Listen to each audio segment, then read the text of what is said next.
ខំពូស្នេហ៍បងអើយមានរឿងអ្វីប្រលឹងមកព្រួយបងភ័យខ្លាចណាស់តែស្រីនាងខឹងមិនដេចក៏យំមកយ៉ាងនឹង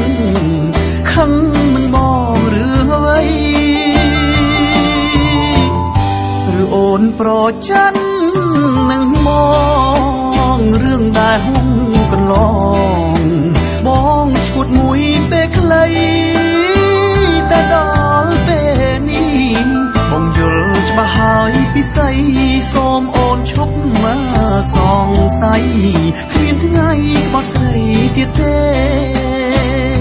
មកលួចពួនយំសំងំយំតែម្នាក់ឯងឲ្យបងចំបែ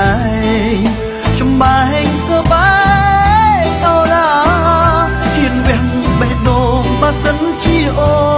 នត្រូវការបញ្ជាក់ប្រាប់ថាសំខាបងផ្ញើលើស្រី